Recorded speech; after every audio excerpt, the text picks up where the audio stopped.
الحمدللہ ولی والصلاة والسلام علی نبی وعلی آلہ وصحبہ اجمعین، اما بعد۔ میری آواز سننے والے بزرگ اور بھائیوں اور بہنوں، السلام علیکم ورحمۃ اللہ وبرکاتہ۔ آج میں اس ریڈیو اسٹیشن کی معرفت آپ سے نیت کی درستگی کے بارے میں کچھ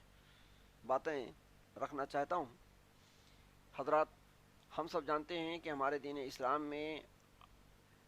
عمل کی بات ہو، عقیدے کی بات ہو یا کسی بھی نیکی اور نیک کام کی بات ہو تو نیت، ارادہ یعنی انٹینشن کا درست ہونا، یعنی صرف اور صرف اس کام سے مقصد اللہ تبارک و تعالیٰ کی رضا کو حاصل کرنا ضروری ہے۔ اگر کسی عمل و عبادت کے اندر آدمی کی نیت اللہ تبارک و تعالیٰ کو خوش کرنے کے علاوہ کسی اور دنیاوی فائدے کی ہوئی تو اس کا سارا عمل بیکار اور برباد ہو کر کے رہ جاتا ہے۔ تو آئیے اس سلسلے میں میں آپ کے سامنے ایک حدیث رسول پیش کرتا ہوں اور پھر اسی کی روشنی میں کچھ باتیں مزید عرض کرنے کی کوشش کروں گا۔ یہ روایت صحیح بخاری کی ہے۔ راوی امیر المومنین حضرت عمر بن خطاب رضی اللہ تعالیٰ عنہ ہیں۔ وہ بیان کرتے ہیں کہ سمعت رسول اللہ صلی اللہ علیہ وسلم یقول انما الاعمال بالنیات وانما لکل امرئ ما نوی، یعنی حضرت عمر بن خطاب رضی اللہ تعالیٰ عنہ کہتے ہیں کہ میں نے رسول پاک حضرت محمد صلی اللہ علیہ وسلم سے فرماتے ہوئے یہ سنا ہے کہ آپ فرما رہے تھے تمام عملوں کے نتیجے نیتوں پر موقوف ہیں، اور ہر شخص کے لیے اس کے عمل کا وہی نتیجہ ہے جس کی اس نے نیت کی ہو۔ اگر کسی کی ہجرت کرنے سے نیت اللہ رسول صلی اللہ علیہ وسلم کو راضی کرنا، خوش کرنا ہے تو اس کی ہجرت اللہ رسول صلی اللہ علیہ وسلم کے لیے ہوگی، اور جس کی نیت ہجرت کرنے سے، مائیگریشن لینے سے دنیا کا کوئی فائدہ حاصل کرنا ہے تو اس کی ہجرت اسی کے لیے کاؤنٹ ہوگی۔ اسی طریقے سے اگر کسی شخص نے ہجرت اور مائیگریشن کرنے سے کسی عورت سے شادی کرنا مقصود بنا رکھا ہے تو اللہ کے ہاں اس کی ہجرت، اس کا مائیگریشن اسی کام کے لیے لکھا جائے گا جس کے لیے اس نے ہجرت کی ہے۔ معزز سامعین، یہ بخاری شریف کی سب سے پہلی حدیث پاک ہے، اور ہمیں رہنے سہنے، آپس میں ایک دوسرے سے معاملہ کرنے، برتاؤ کرنے کے، اسی طریقے سے عمل و عبادت کے سنہری اصول کو بتلاتی ہے۔ اس حدیث پاک کے اندر بتایا گیا ہے کہ انسان کے ہر عمل کا دار و مدار اس کی نیت پر ہے۔ اگر نیت درست ہے اور اس شخص نے اپنے عمل و عبادت اور کار خیر کو اللہ کی رضا کے لیے کیا ہے تو اللہ تبارک و تعالیٰ ضرور اس کے اس عمل سے راضی ہو جاتا ہے، اس کے عمل کو قبول فرما لیتا ہے، اور دنیا اور آخرت کے اندر اس پر بہتر سے بہتر اجر و ثواب اور اس کو فائدہ عطا فرماتا ہے۔ اور اگر آدمی کی نیت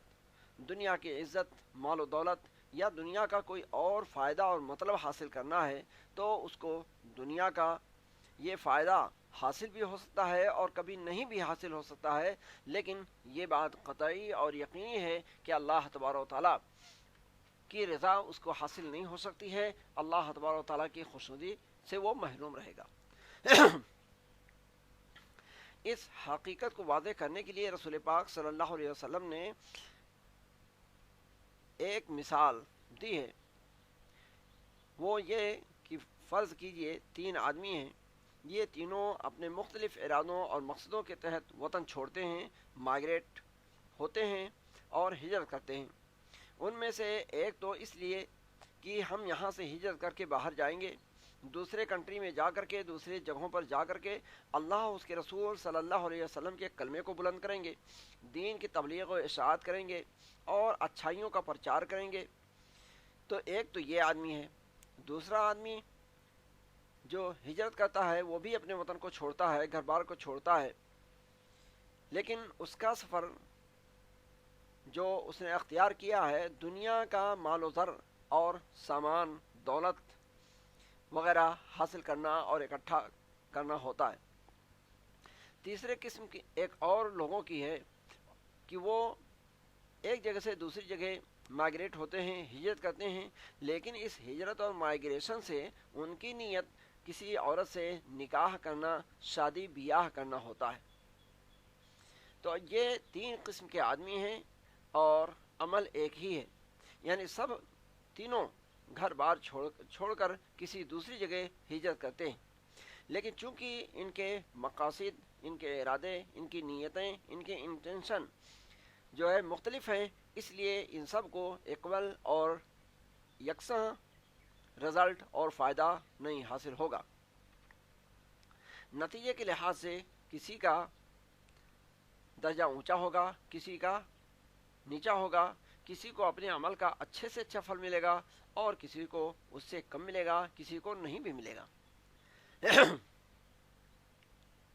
تو مائگریشن اور ہجرت کرنے سے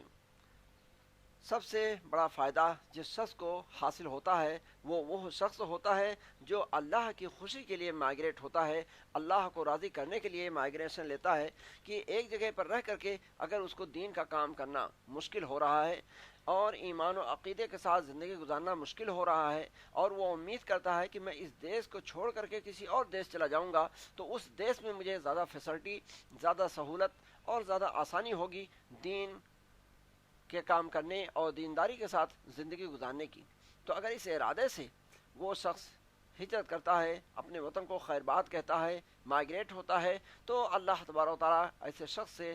بہت خوش ہوتا ہے، راضی ہوتا ہے، اور دنیا میں بھی اس کو عزت دیتا ہے، آخرت میں بھی کامیابی، کامرانی، فوز و فلاح اس کا مقدر ہوگی اور وہ دونوں جہان کے اندر کامیاب رہے گا۔ تو اسی لیے ہمارے دین اسلام کے اندر نیت کے بارے میں بڑی تاکید کی گئی ہے کہ آدمی جب کوئی کار خیر کرنے چلے، نیک کام کرنے چلے، تو اس میں وہ اللہ تبارک و تعالیٰ کی رضا اور خوشی کا خاص خیال رکھے، اور جو بھی کام کرے اللہ تبارک و تعالیٰ کو راضی اور خوش کرنے کے لیے کرے، تو اللہ تبارک و تعالیٰ اس کو دونوں جہان کے اندر اس کا بہتر سے بہتر فائدہ اور بہتر سے بہتر رزلٹ اور نتیجہ عطا فرمائے گا۔ اللہ تبارک و تعالیٰ سے دعا ہے کہ پروردگار عالم نے جیسے ہمیں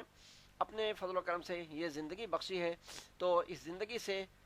اور زندگی کے تمام اعمال اور سارے ہی قسم کی جد و جہد سے ہمارا مقصد، ہمارا ارادہ، ہماری نیت، ہمارا انٹینشن اللہ تبارک و تعالیٰ کو راضی کرنا ہی ہو۔ تو یہ نیت کے سلسلے میں آپ سے چند گزارشات ہیں، اور میں امید کرتا ہوں کہ ہم جب بھی کوئی عمل، کوئی نیک کام کرنے چلیں گے تو انشاءاللہ تعالی اللہ تبارک و تعالیٰ کی رضا کا خاص خیال رکھیں گے، اور ہماری نیت، ہمارا ارادہ اللہ تبارک و تعالیٰ کو راضی کرنا اور خوش کرنا ہی ہوگا۔ وآخر دعوانا ان الحمد للہ رب العالمین، والسلام علیکم ورحمۃ اللہ وبرکاتہ۔